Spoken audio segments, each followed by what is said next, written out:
These beautiful things that I've got, please stay. I want you, I need you, oh God. Don't take these beautiful things that I've got.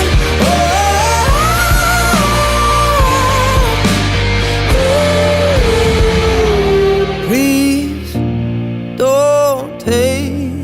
All right, happy Tuesday, everybody. Hope everybody had a nice Labor Day weekend. That was Benson Boone. I don't know if you guys know who that is, but my family went to Benson Boone's concert last week, and I think my wife has a crush on him, and I think I do too. I don't know. Backflips off the pianos, good singer. Craziness. All right, guys, so we have an amazing lineup of speakers today. And just want to say thank you to Brittany and to Kat taking the time to prepare. And really appreciate you guys. We're going to talk about team building today. So give you guys a little bit about their backgrounds. Kat runs an office in Denver, $1 Million Club. Hit $1 Million Club again last week for this year already. Absolute stud, and she's super fit. She wanted me to share. She's super fit. And Brittany, man, I mean, both ladies, models in their free time, to say the least. But Brittany, in the process of moving and shaking, runs an office in Baltimore, starting a business in Ohio, and has been in the $1 Million Club every year she's run an office. Damn. Every year. Rock stars. So, all right. So, Kat, Britt, you guys take it away. I'm going to jump in a little bit later and add some things here and there. But thank you, ladies. You guys rock. Well, good morning, everybody. I hope you guys had an awesome Labor Day weekend. I'm happy to see you guys. So we're going to talk about team building today. I'm excited to share the floor with one of my best friends in business, Miss Brittany Doria. So my topic, when I think about team building, I think about 3 pillars to team building. So we're going to start off with that. I'm going to keep things pretty basic for you guys. 3 pillars to team building that I constantly think about. Number 1 is going to be systems. Number 2 is going to be standards. And number 3 is going to be growth. Okay. So I'm going to dig into these pillars with you guys in just a second. But before I do that, I want to, talk to you guys about something that I also like to keep in mind, which is the law of compensation. Sounds fancy. It's pretty dang simple. So write this down, the law of compensation. This is just the universal principle stating that you receive in proportion to what you give. You receive in proportion to what you give. So your effort, your contributions, and value directly influence your returns, right? So I think about the law of compensation. I think about when I'm bringing value to my guys, I'm bringing value to my business, bringing value to the field and to other people, I'm going to reap those benefits, right? The more value that I bring, the more effort I put in, the bigger my returns and gains will be, right? And so the law of compensation is determined by 3 things. Number 1, the need that there is for what you do. The need that there is for what you do, right? And I think it goes without saying that our program brings a ton of value. That's why we're breaking records. That's why we're growing at breakneck speed. It's why there's so many owners earning their opportunity right now in our business. There's a massive need for what we do. The second one is your ability to do it. Your ability to do it well. And the last one is the difficulty there is in replacing you. So whenever I was in y'all's shoes and I was building a team, getting started. Hey, Ted, what's up, brother? No one said I wasn't ADD. That's what's up. So when I think about a squirrel. I know, right? I see my buddy Ted and I'm like, oh, hi. So when I was building a team, I used to think about what kind of team I wanted to build, right? Or begin with the end in mind. So when you guys are thinking about the team that you want to build, what does it look like, right? And the bigger your team is, the more valuable it is, the harder it's going to be to replace you, right? And so I think about Ken, I think about Brittany. It is not easy to replace them. And that is why they bring the value. That's why they make the money they do. That's why they have the opportunities they do, right? So think about the law of compensation when we go through these 3 pillars. So first pillar is going to be systems, right? It's the first thing we learn when we come into the business.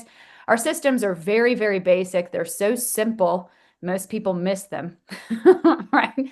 They're so basic. Mastering these systems will help you scale, right? It's why our business is so valuable. It's why McDonald's is so valuable, right? These are scalable businesses.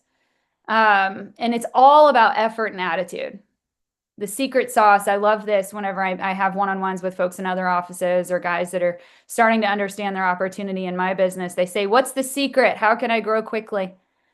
And it's all about effort and attitude, right? So the value, if you guys want to have great answers, you got to learn to ask yourself great questions. So when it comes to the systems, ask yourself a few questions. What are my LOAs over a 2-week period? A lot of the secret, right? The devil's going to be in the details for a lot of this stuff. So some of this stuff is not going to be sexy. It's not going to knock your socks off. But when you guys have information, you can grow, right? So what are my LOAs over a 2-week period? I want you guys to ask yourself that question. You don't have to bother answering it right now. But once we hop off this call, look at your LOAs over the last 2 weeks. Where can I improve? Where can I improve? And when you look at that, ask yourself a valuable question. If there were 100 of me, would I have an army or a huge problem? Right? Would I have an army that I'm excited about, or would I have a huge problem in my hands?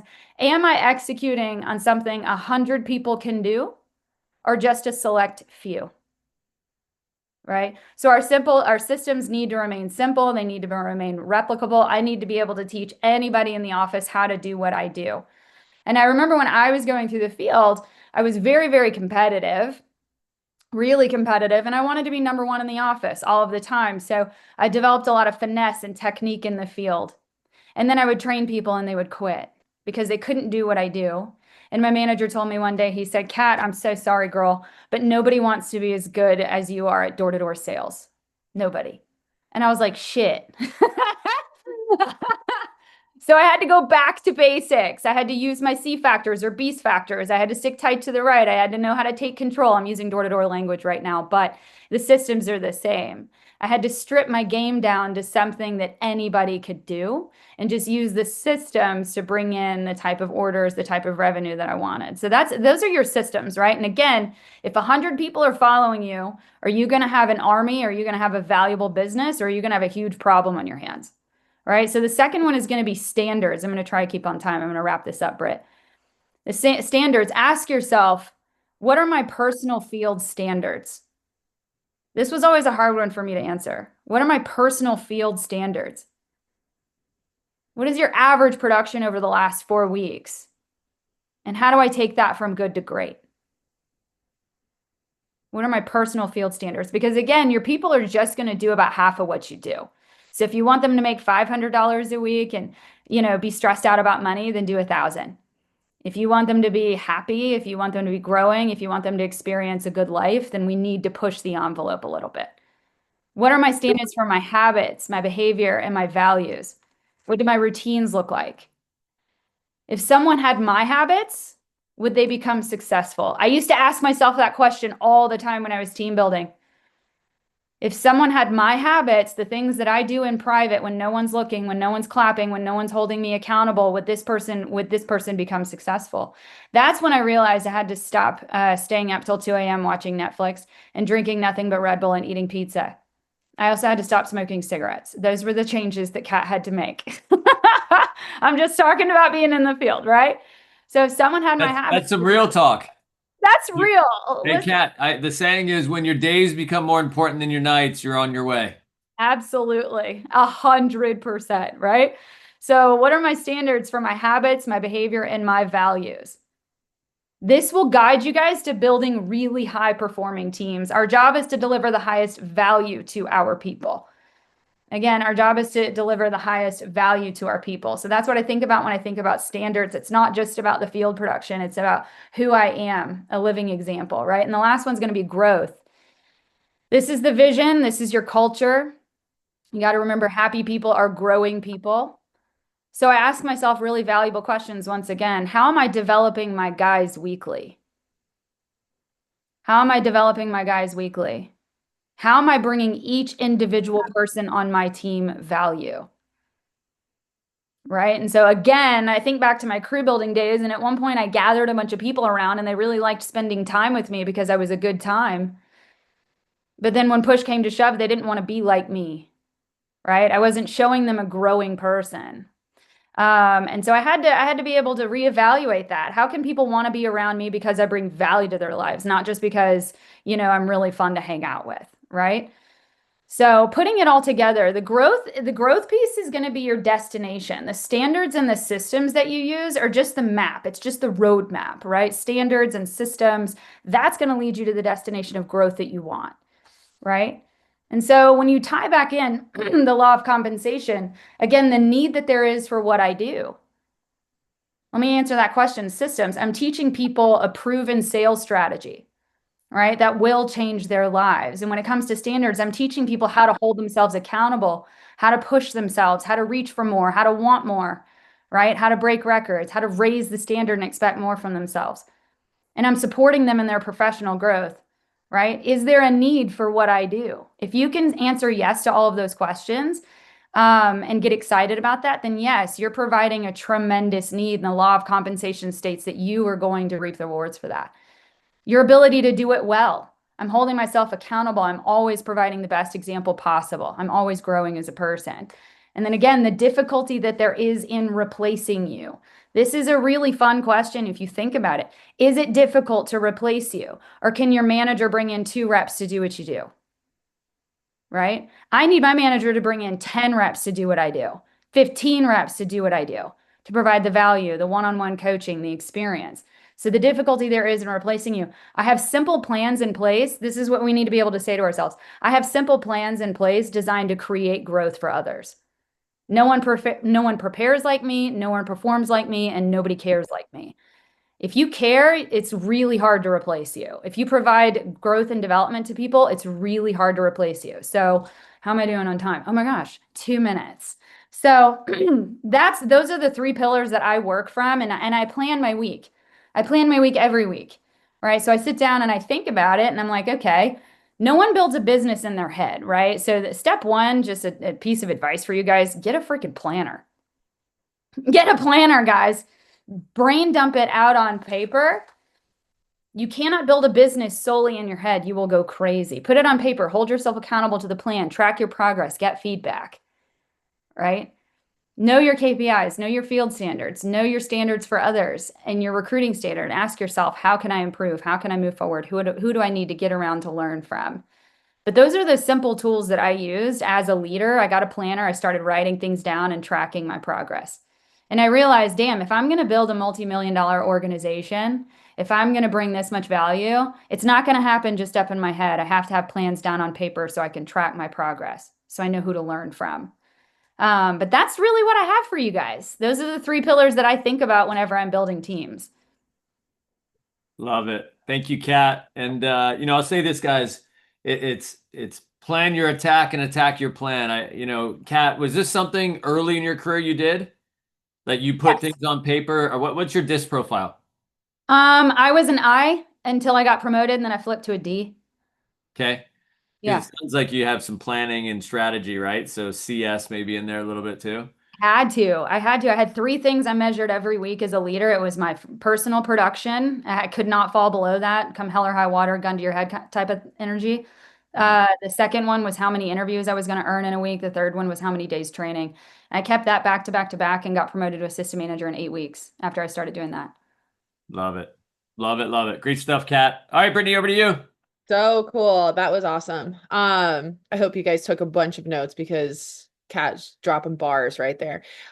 So when Kat and I prepped for this call, she wanted to go over her framework, and it's something that I feel like we do a great job of just as an organization is building the right culture and identity with your team, right? And like how to build the right kind of relationships. So I'm going to talk to you guys a little bit about that.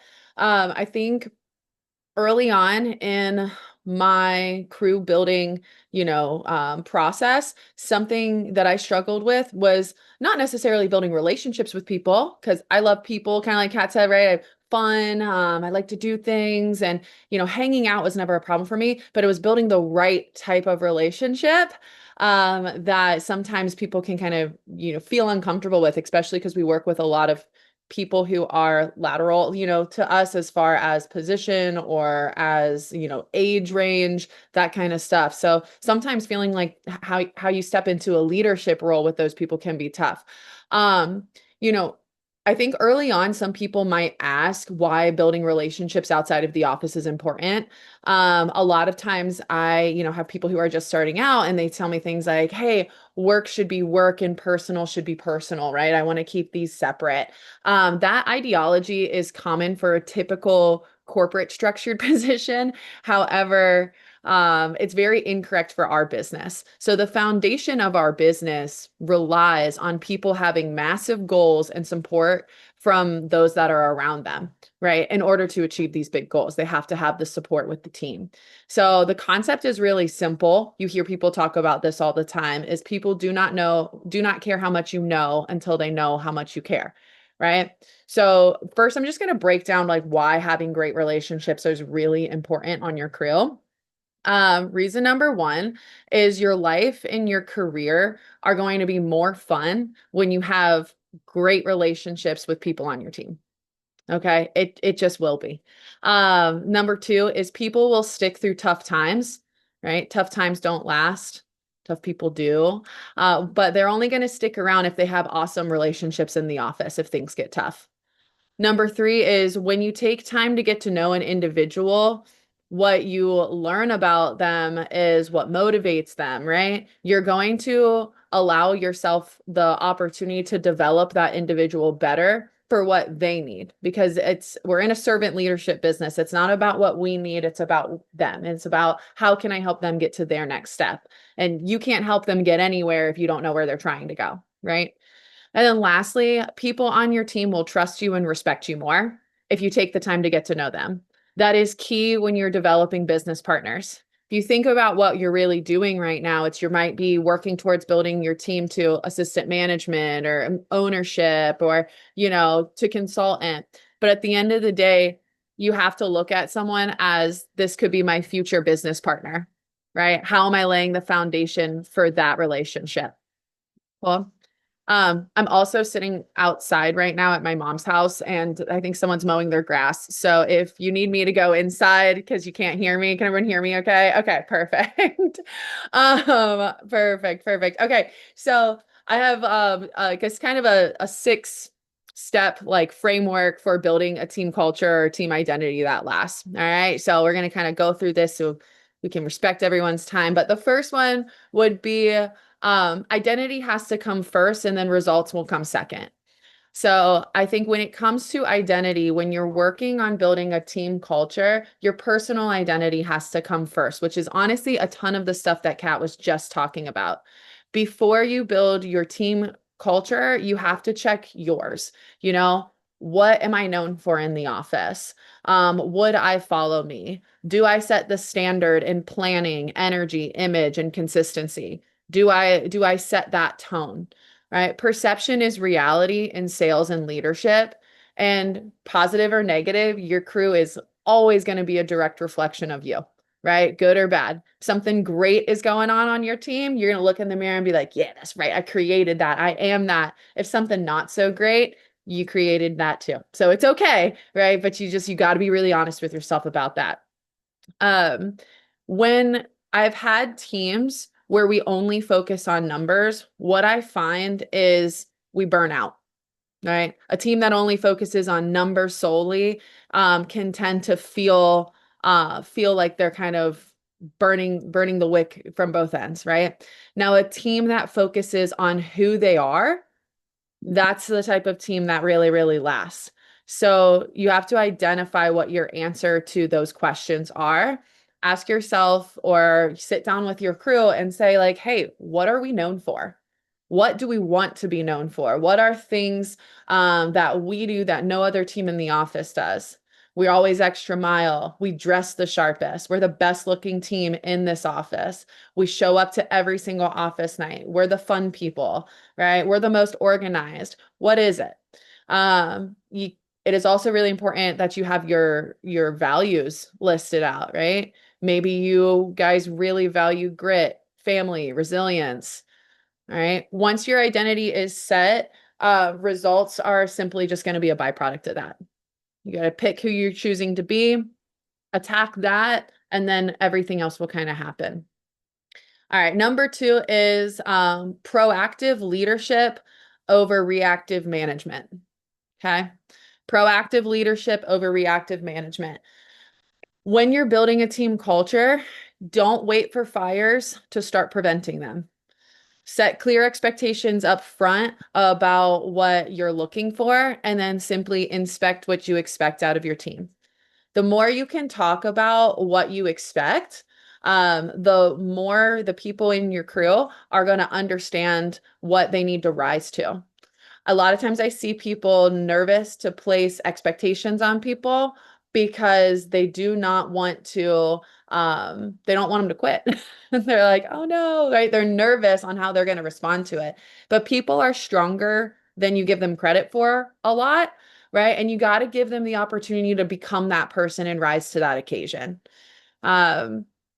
Culture is what you do every single day. So there's like values in the actions that you're taking. You guys have to choose at least 3 values and define what they look like in behavior. So for example, if you guys value discipline on your team, what that looks like is showing up early and staying late, no matter what. If you value energy on your team, the actions that correspond to that are hyping each other up, never complaining, always dropping positive encouragement in the group chat. People don't remember what you say, they remember how you make them feel. So that proactive leadership over reactive management is key. Number 3 is relationships equal retention. Relationships equals retention. People stick around, back to what we were talking about just a second ago, when they feel seen, supported, and celebrated. You have to build trust with the individuals that you work with. A really easy way to do this is your 48, 72-hour rule. Like, it starts there at a minimum, right? You've gotta make sure that that is a step that never gets skipped in someone's process, because you got to connect outside of work with them as quickly as possible. You shouldn't just know their stats and their numbers. You also have to know their story, right? You have to know their story, not just their stats. Teams that feel like family outlast teams that feel like coworkers. I love my freaking team. There's a lot of people on this call that are on my team, right? Even if you're not in my office, I consider some of you guys on my team. And I hope you consider me the same, but that's because we've taken the time to really understand why we work so hard, and we get to celebrate it and do it with each other. It's so much fun to go through the journey of life with kick-ass people, because the destination and that goal, the celebration, the moment you get promoted to management, that is all cool. Those are all like those snapshot moments where you're going to have a lot of pictures. But when you sit down and when you talk about it and reminisce on, how you got there with those people, you're going to be talking about the journey and all of the hard times. You're going to be talking about the times when you guys got your teeth kicked in and you showed up anyway. And how funny that was now, right? So those are the moments that you're really, really thankful for, but you've got to have a great relationship to have that retention. Last part on this is just servant leadership always wins. Everyone buys in when they see what's in it for them. Know exactly what each person wants on your team. And the fastest way to hit your goals is just to get really busy helping them hit theirs. All right. Next point I have on here is rituals create belonging. Something that I like to say all the time is you can't spell culture without cult. That's like one of my favorites. But yeah, people want to belong to something. It feels good. You like have a team name, have a slogan, have a hashtag, something that you always, always shout out. Like, in my office, we do a bunch of different things, but everyone hashtags their team name. They're a part of that group. If we are have a certain focus for the day, everyone, if they use that focus to close their customer, we're hashtagging it. Hashtag all gas, no breaks, hashtag MFT, hashtag work a full day, right? It's like whatever we're focused on, we want to take care of it together. Something that gives people something to point at and really rally around is important. So you guys are responsible for creating that. That could be, weekly recognition. That could be something that you do at your crew night, but the rituals are kind of the glue. And it's, as Kat was saying, like almost the systems. So important that people know what to expect.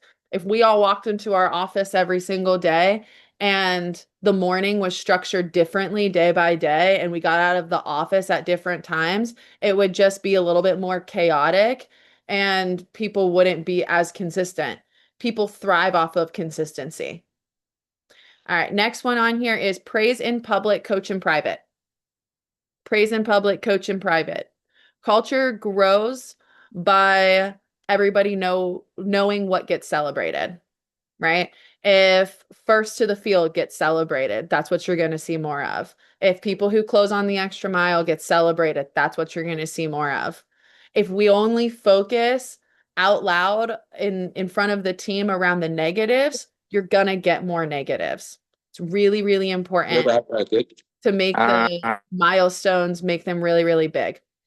And then at the same time, though, just on the other side of that, at the same time, you have to protect your culture by correcting off-track behavior quickly.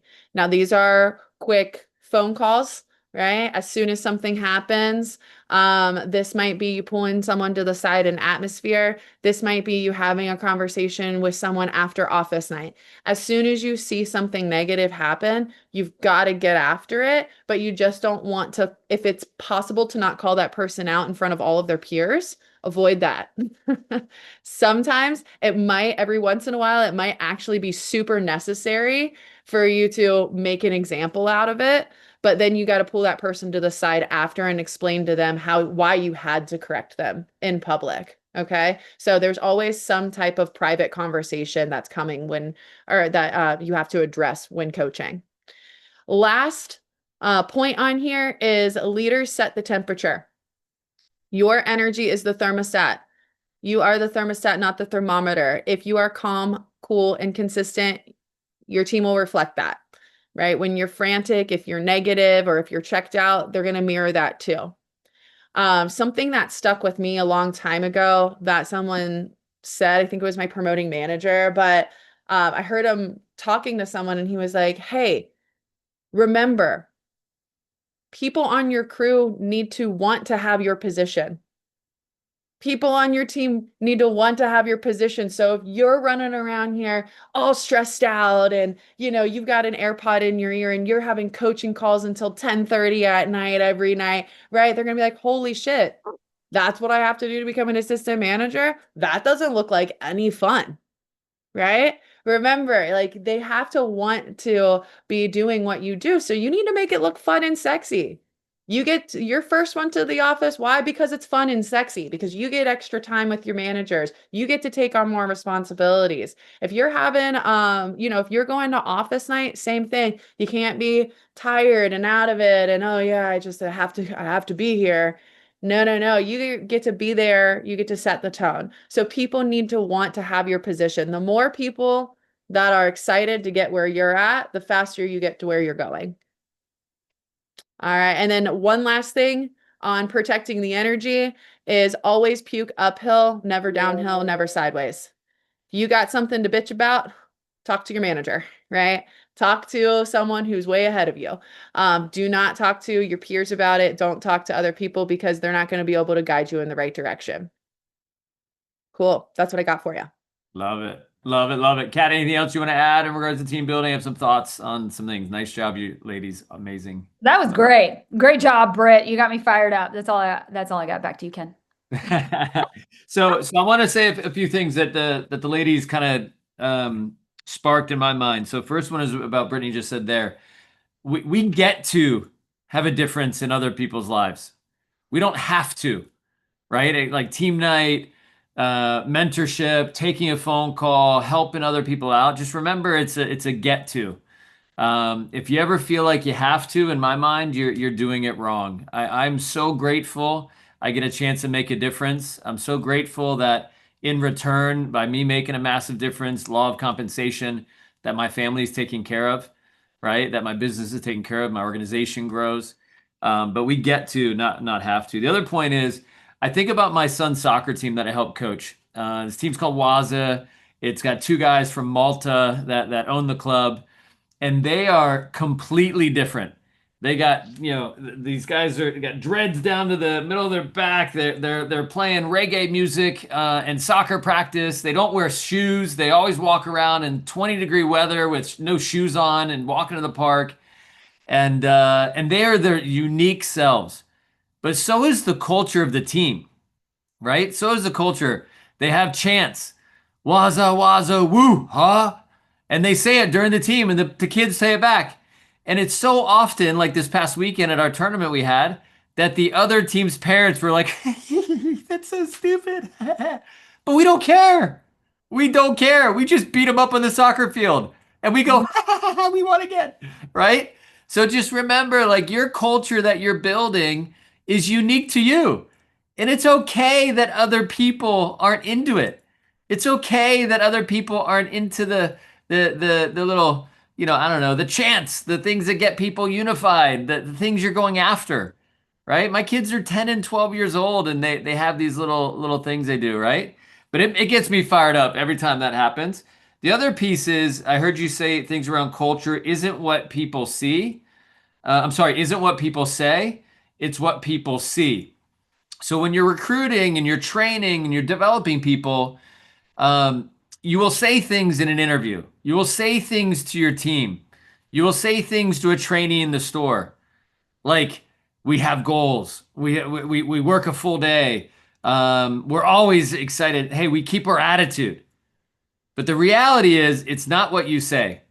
It's what they see. You show people culture by coming in early and being prepared. You talk about, hey, we're going to be amazing trainers. We're going to own our 50%. We're going to own 100% of our 50%. All we ask is that you own your 50%.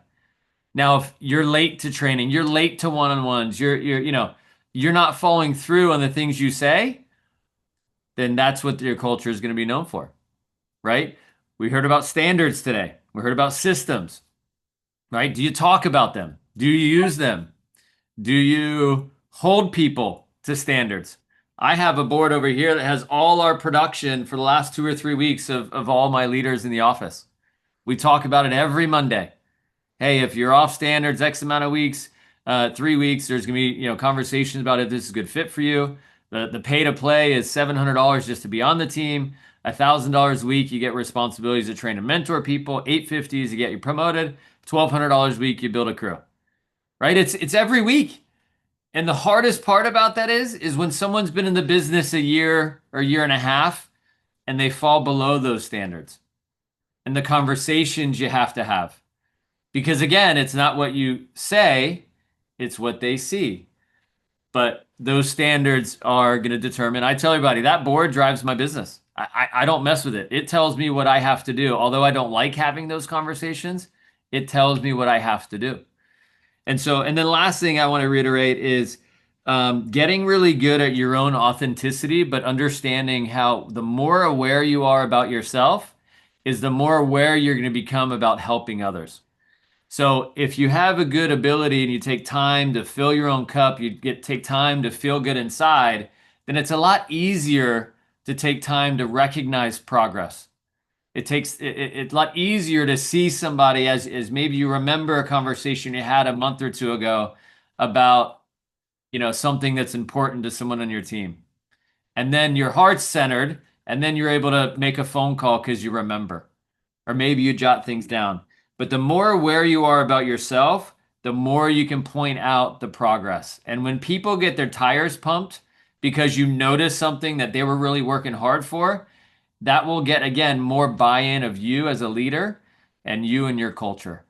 So thank you guys, Brittany, Kat, you guys are amazing. Happy Tuesday. Keep in mind, a week or two ago, a few weeks ago, we had recruiting, we had training, today's team building. We got another call next week. We're probably gonna have a panel discussion with a bunch of owners. I have somebody named Vera on the docket in early September that's coming on these training calls. So we got a lot of really, really, awesome people that are gonna be joining us over the next few weeks. So we were gonna do it for 4 weeks, but it seems like something you guys like. So I think we're going to continue it. So next week, same time, same place. Thank you again, ladies. And we'll see you guys very soon. You guys have an amazing week. And we'll talk to you guys soon. Take care.